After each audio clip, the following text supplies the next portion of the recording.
My name is Shaggy, the opinionated hippie, currently ranking and reviewing every single Frank Zappa album released after he passed away in December of 1993. I did all the ones prior to 1993 elsewhere on this channel, and I am currently on number 24, Meat Light.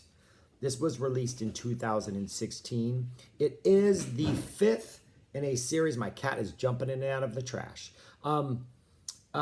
This is the fifth in the Project Object series that the Zappa Family Trust has been releasing. And this was a series of CDs or CD releases that focused on one particular album, or in the case of Lumpy Money, two particular albums. And it had like pretty much the album plus outtakes, or like an early like a mix of the album, outtakes, basic tracks, you know, everything, interviews, audio expert, you know, sort of like taped conversation dialogues that Frank would tape surrounding one album. So you got the Mofo Project Object, which I've already reviewed on this list, which was centered around the making of Freak Out, which was a really good mix of Freak Out plus a lot of like basic tracks and interviews around that release. Lumpy Money, which is Lumpy Gravy, and we're only in it for the money. I have not yet reviewed that. The Lumpy Money on that release, the Lumpy Gravy stuff on that release is ridiculous. So that's still a ways to come closer to number one. Greasy Love Songs, which was a single disc about the Cruising with Ruben and the Jets. I've already reviewed that. The Crux of the Biscuit, which was a single disc focused around apostrophe. I've already reviewed that. And now we're on the most recent release, 2016, Meat Light, which focuses on Uncle Meat. So this is 3 discs. The first disc in its entirety is Uncle Meat, the original vinyl mix from '69. And the best part about it for me is when it was re-released in 1987, it was split into 2 discs, and there was like just some extra junk on the second disc, like I think it was some soundtrack stuff, some of the film dialogue from the Uncle Meat the movie, and then Tango Na Minchia Tanta, the song, was on there. And so it just kind of broke up the flow of the album, and that extra stuff was completely not necessary. And here you have all of Uncle Meat on one disc, and it sounds great. And it is the disc I listen to more than the other 2, even though I really, really, really like the other 2. The second disc, and then about a third of the third disc, is a proposed alternate track listing that I guess Frank had mocked up at one point that was originally going to be Uncle Meat before he ended up with the version that was released. And it is a really, really interesting reimagining of Uncle Meat. In fact, I don't think it's better. I think he ended up with the right one, but there were some really, really interesting things on it that cast some things in a different light, that would have made the album kind of a different experience, I think. And then the rest of the third disc is a lot of alternate takes and outtakes and stuff that didn't make Uncle Meat that are all really, really good and great listens, but they're pretty much a lot of different versions of Uncle Meat and Dog Breath over and over again. So you just get a lot of stuff that if you really, really like Uncle Meat and you really love it, and this is like one of your top Frank Zappa albums, there's a lot of really, really good stuff to revisit and dig into again. If there are some new tracks on the Reimagined version. There's essentially 2 guitar solos, a really kind of minute-long one and then a nice long 5-minute one, plus some Roy Estrada singing, some audience noises, Frank conducting the band, doing vocal exercises or vocal, improv. But for the most part, the Reimagined version doesn't have a lot of new tracks. It's just the edits are a little bit different, or a little more dialogue in some of the spoken parts, but no drastic differences. So I had a really hard time placing this album because I love, love, love Uncle Meat. But when I was doing this ranking, I realized that the disc I listen to more than any other is the first one, which is just the original album that I have on vinyl, that I have on the 2 CD set, that I've experienced over and over again. So when I was thinking of comparing it to everything else on this list, I realized that the one thing I listen to more than anything else is the thing that I've already ranked as number 1, and I don't think it should get credit because the new stuff that's offered is really good and pushes it to 24, but the new stuff it's offered, maybe it's not something I listen to as often as 23 or 22, blah, blah, blah. And yeah, so, or maybe not. I don't know. Who knows? This is all random and arbitrary. But if you like Uncle Meat, this is a really good album. And I really like this. It is my second favorite of the Project Object, obviously, by my ranking.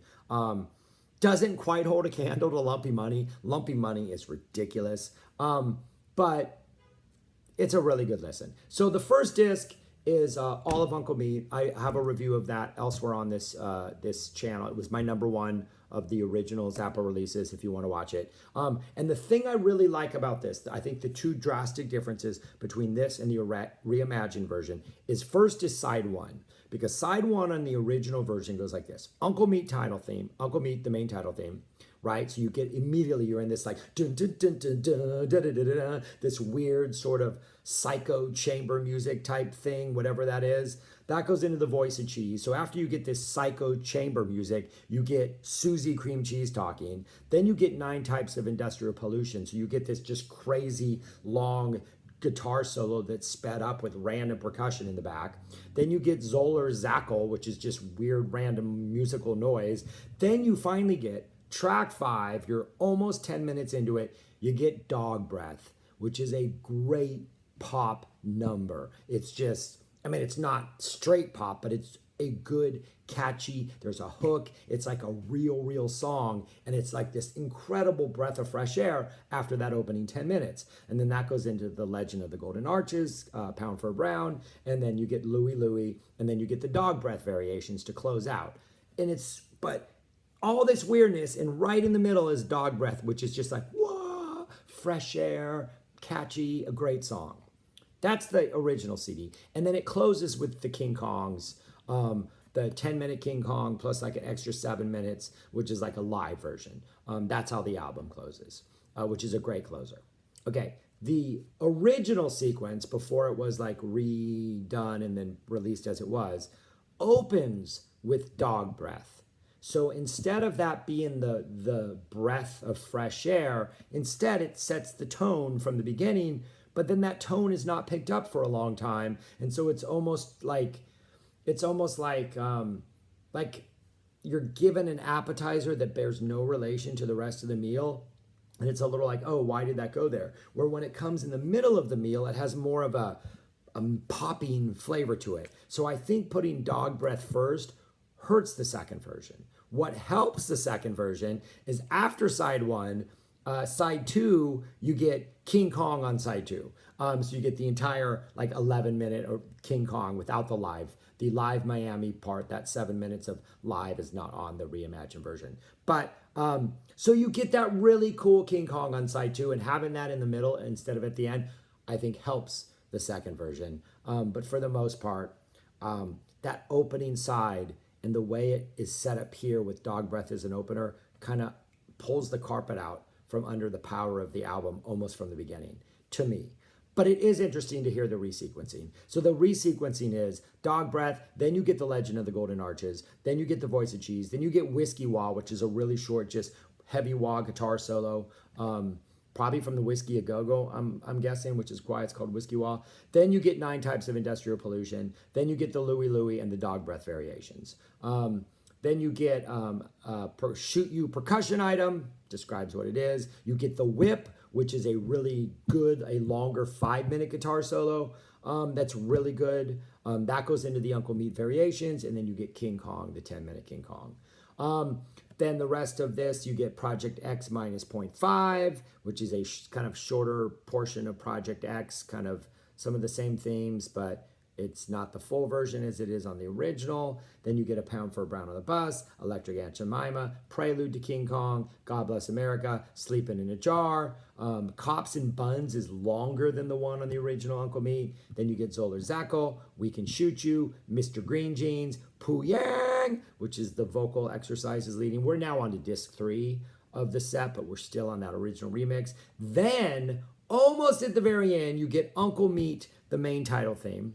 Then you get Our Bizarre Relationship, Later We Can Shoot You, If We'd All Been Living in California, and then in probably the most disappointing change, you don't get Ian Whips It Out, Underwood Whips It Out, that little sax thing. Instead, you get them talking about him whipping it out, and then you get Jimmy Carl Black talking about something, and then you get Motorhead talking about something. So instead of this really great Underwood saxophone solo, you just get him saying that little thing, and then you get other people saying stuff, which is kind of a disappointment. Then you get the Air, Project X.5, the fuller version of Project X, or the rest of Project X, and then it closes with Cruising for Burgers, which is a great closing song. So really only a couple of new tracks, and that and everything else is just kind of in a slightly different order, but not a drastically different order. But it's still fun to listen to, and it's kind of revelatory. If you really, really know Uncle Meat and you know what's coming next, it's kind of neat to hear some things changed around. But then the rest of it are the outtakes and the different stuff, which are pretty interesting and great listens, but there's nothing that dramatically new other than Sev one track, which I think is interesting to listen to, but I don't think the payoff is all that great. But the rest of the stuff on this is you get the single version of Dog Breath, which is an instrumental. You get something called a tango, which is just kind of some random sort of chamber music type stuff. I guess it might be in a tango version.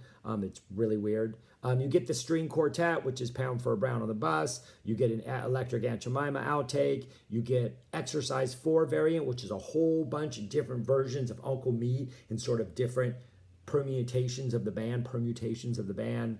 You get a Zoller Zecco mix outtake. You get some Mr. Green Jeans in there, including Frank instructing Ian, pretty sure it's Ian, how to play the Mr. Like he's having trouble hitting some of the notes, and Frank kind of is telling him what to do before they go into a mix outtake. And then probably one of the most interesting tracks on here is Echo Pie, which is a spoken word track in which Frank is trying to convince Jimmy Carl Black to take the Mothers out on the road under the name Mothers, even though Frank won't be in the band because he's going to be in the studio doing some stuff. And he's just like, Frank's like, whatever I do on guitar, just have the saxophone or the piano or somebody else do it. And Jimmy Carl Black's like, dude, they're coming to see you, Frank. Like, they might come to see us once, but they're not coming back a second time if you're not there. And Frank's trying to convince him, no, it's okay. Rehearse. You can go on the road without me. I got studio stuff to do. It's a pretty interesting listen. Then you get a bunch of like sort of percussion and piano music, quarter tone unit, Sakuji's March, number 4. This is all sort of like the same kind of, the very Uncle Meatish type theme music with various, configurations of percussion and piano. Then you get Prelude to King Kong, the extended version, which includes a really almost Robert Frippish type guitar solo. So you get the original 3:30 of Prelude to King Kong, and then you get about 2 minutes of Frank kind of sounding like Robert Fripp for a while. It's a pretty interesting little solo. That goes into Blood Unit, which is sort of a cartoonish type little Uncle Meatish type number that has sort of cartoon flavors about it, like a cartoon soundtrack. You get something called My Guitar Proto 1 Excerpt. If this had just been labeled guitar, I would assume it had no relation to the song My Guitar, because I guess maybe there's a couple of the same chords under this jam, but this is just a guitar jam. It's just great. I guess it's a proto version of My Guitar. It just sounds like really, really awesome guitar playing to me. It's about 2 minutes of that. Then sort of the big nugget on this side, which I have to admit I skip recently, is the 9 Types of Industrial Pollution. That guitar track, just the guitar track, no backing, but at normal speed instead of sped up as it is on the album track.